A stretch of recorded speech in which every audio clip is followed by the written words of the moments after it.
Hello everyone. Welcome po sa ikaapat na devotions natin for this week. And of course, if you are a regular listener, purihin ang Panginoon. Salamat po for always tuning in and listening to our daily devotional. For sure po, makakatulong sa inyo to, sa inyong spiritual growth and maturity. So I affirm you. Dalangin ko na you would continue to do this as a regular habit. And of course, don't forget to share it with others as well. Praise God. So welcome din sa mga first-timers, kung meron man, if you're listening for the first time, do visit our website, www.rlcc.ph for more information about this ministry and about what we're doing. No? So, tuloy po tayo sa ating devotions for today. Ang title po, The Direction You Are Headed. And our scripture po for today is Ecclesiastes chapter 10, verse 2. Basahin po natin. The heart of the wise inclines to the right, but the heart of the fool to the left. So let us pray. Lord, maraming salamat muli. We come before you today to seek your will, to seek your wisdom. So please guide us through your Holy Spirit. Lord, mangusap po kayo muli sa aming puso at isipan at gabayan niyo kami, Lord God, in our meditations. Maraming salamat, Panginoon, for your grace that allows and enables us to really understand your word. So maraming salamat po. In Jesus' name, amen and amen. The heart of the wise inclines to the right, but the heart of the fool to the left. So ang title po ng ating devotions ay The Direction You Are Headed. And let us read our notes. Every life is moving in a direction, even when it feels like we're standing still. Our hearts quietly point us somewhere through repeated desires and decisions. Wisdom is not just knowing what is right, it is having a heart oriented toward what is fitting and life-giving. A foolish heart drifts not always toward evil, but often toward what feels easier, safer, or more convenient. Over time, small misalignments in the heart can lead us far from God's purposes. Let's reflect on these words. Sabi nga ni Dallas Willard, we're always becoming someone. And the most important thing is to really notice who we are becoming. To be aware sa nangyayari sa atin, especially in our inward hearts. More often than not, karamihan sa mga tao, including ourselves, kasama na rin ako dyan, kapag inattentive tayo sa kondisyon ng ating mga puso, we are becoming certain persons, na maaring is not in accordance with God's will and purpose para sa atin. We are becoming the kind of people who do not reflect Jesus at all. Now, siyempre sa Christian life natin, we are not trying to become like Jesus. We are allowing ourselves to become like Jesus through the work of the Holy Spirit in our lives, particularly in our hearts. So it's not our task, and we are unable to anyway, kahit na i-try natin, to try to become like Jesus. But over time, as we surrender our hearts to the Lord and we allow Him to transform our hearts, siyempre, beginning yan with our decision to surrender everything to Him and trust Him for our salvation, which is hopefully yan ang ginawa natin at the very beginning ng ating Christian life. And if not, well, kailangan gawin yan. Because you cannot be a Christian or a follower of Jesus apart from surrender. You have to surrender your life to Jesus and trust Him fully as your Lord and Savior. and then choose to become part of a believing community or a local church so that you can learn how to follow Christ together with others. And as you follow the Lord Jesus, of course, it is the Holy Spirit who begins this journey in us, and He is the one who continues it, and He is the one who completes it. So sa madaling salita, yung direction natin sa buhay is really a reflection of who is controlling our hearts. Kung ang puso natin is surrendered unto the Lord and it continues to be recentered to Him, then our direction would surely be in accordance with God's will and purpose sa buhay natin, and we experience more and more the reality of God's saving grace. However, kung hindi tayo mindful sa nangyayari sa heart natin, we might be heading in a harmful direction, in a direction that not according to His will and purpose. So, we are always moving somewhere. Ang tanong is, sino ba nagde-direct sa atin? No? Maring, externally or even emotionally, feeling natin parang we're just stuck. Pero sa totoo niyan is, we are truly becoming more and more a certain kind of person. Now, ang kalooban ng Panginoon para sa atin is that our lives would be directed toward His kingdom and His purpose and His will. So that as we cooperate with God's grace day by day, as we walk in the Spirit, natututunan natin ang will of God, naunawaan natin ang purpose niya, and we learn to submit ourselves. And of course, not always. There are times na minsan nag-stumble tayo. There are times na nangihina tayo. And we rely on His mercy and grace to keep us going in the right direction. Pero yan ang wisdom, continuing in the right direction. Because salvation is not just something na parang possession mo once and for all. But really, it's a direction toward the kingdom of God. And it starts when we surrender our life to Jesus, and it continues on day by day as we live by faith together with others, and we obey the Lord, as God guides us and leads us through His Word and by His Spirit. Nagpapatuloy po tayo. And yung direction na yun is what is important. Saan ba tayo papunta?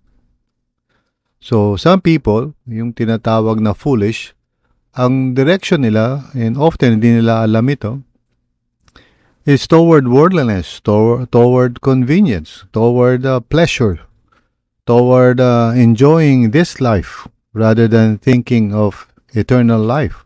No? Maraming foolish even among Christians kasi they are not mindful of what is going on in their hearts. Yung mga desires and plans and motivations nila are not aligned with God's truth. At di nila napapansin ito. They soak themselves on the input of the world. They allow their minds to be conformed to the ways of the world. And so yung mga plano nila, mga desires nila are worldly. What makes them happy are worldly things, worldly enjoyment, and all they think about is how they can satisfy yung kanilang physical or emotional being. They never really think about what's going on in their hearts. And so, hindi nila napapansin na yung direction nila is not toward God's will and purpose for their lives. And nasasayang if ever na they have already started the Christian life, maraming mga mananampalataya remain unproductive and unfruitful in their Christian lives because they do not mind what's going on in their hearts. We need to recenter our hearts to God because it's only God who can give us the right direction. No? Maaring mga simpleng decision minsan ang ginagawa natin, not really realizing the repercussions of that. But over time, we would just be surprised na malayo na tayo sa Panginoon. Now, by God's grace, the Lord warns us when this is happening. He allows us to experience notifications sa ating emotion o sa ating pag-iisip. We sometimes call that, dark night of the soul. O yung mga times that we feel parang hindi natin maunawaan o may paliwanag. Why is it that our prayer life minsan is so empty and dry? Or reading the Bible does not give us the encouragement it used to give? Or fellowship is no longer that fulfilling? Or worship? Pag meron tayong mga ganyang emotional na experiences, we should take note of it kasi perhaps it is God's grace inviting you to pay attention sa condition ng heart mo. So, kasi kung hindi, you would just keep on going in the wrong direction. So, grace talaga ng Panginoon yun for you to realize sometimes, or oftentimes rather, na parang merong kulang o merong wala sa iyong spiritual life. And the Lord allows that to happen to wake you up, to invite you, not to put you to shame, but to invite you to pause, to pay attention kung saan ka napapunta before it's too late. Amen? So, as our reflection today, kailangan natin maunawaan na yung direction ng buhay natin is really a manifestation of the condition of our hearts.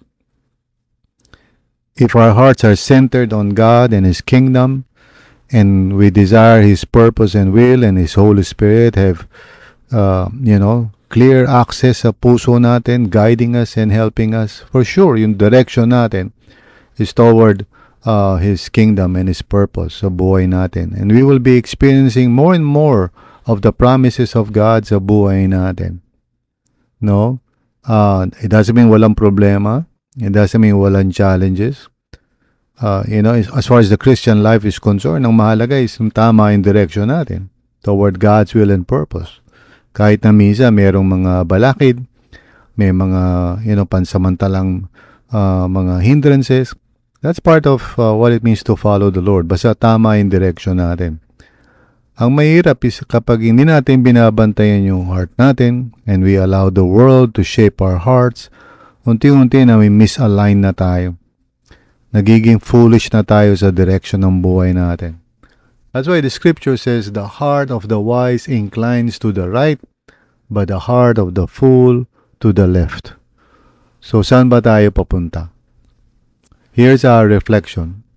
If your current desires and decisions and plan continue unchecked, where will they lead you a year from now? Sometimes a friend might ask you, what are you doing? Where are you going? Or where are you now as far as the spiritual life is concerned? These are important questions at huwag tayong magagalit. If you have a friend who would ask you these questions, magpasalamat ka sa Panginoon. Because that means somebody cares. Okay? And you should do the same with others. Kamusta na? Where's your life going? How is it moving more and more toward God's will and purpose? His calling for your life. So, minsan pag hindi tayo aware na di natin nire-recenter yung hearts natin sa Panginoon, unti-unti, yung life natin is just, tulad din ng life ng ibang tao who do not know the Lord. At yun ang masaklap kasi if you know the Lord as you're living your life as if you do not know the Lord, nakakalungkot yun, di ba?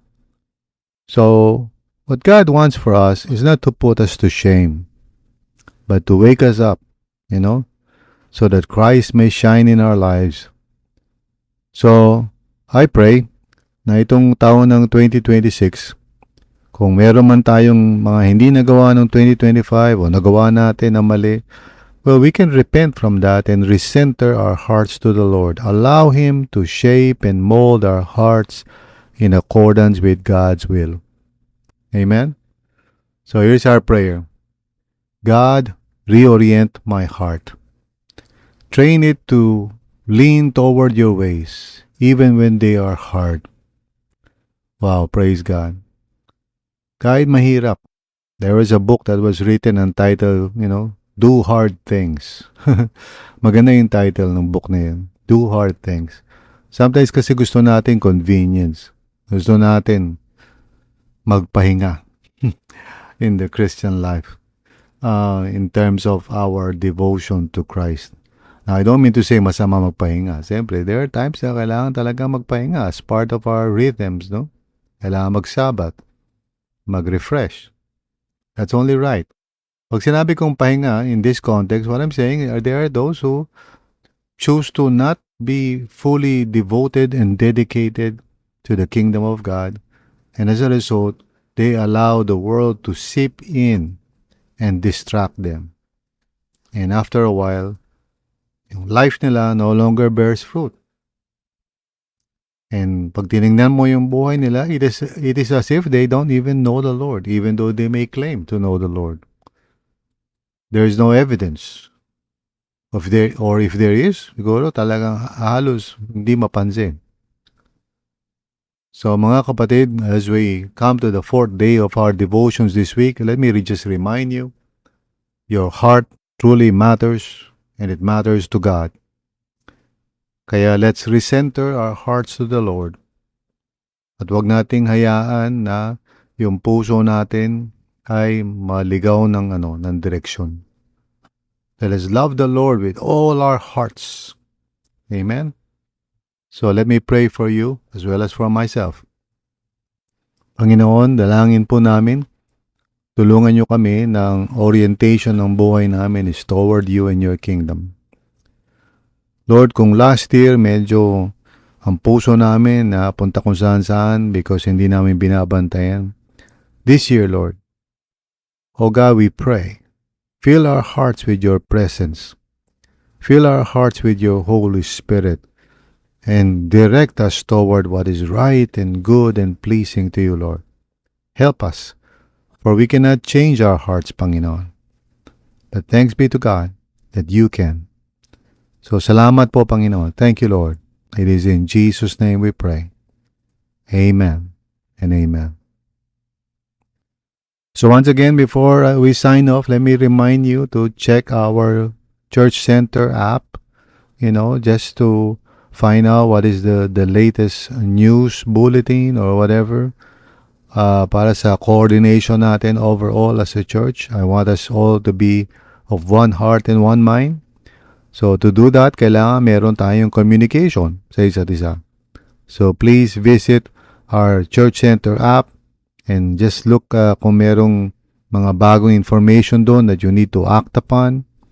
So maraming salamat muli sa inyo. God bless you. And if you're not an RLCC niya, probably it doesn't concern you. So okay lang yan.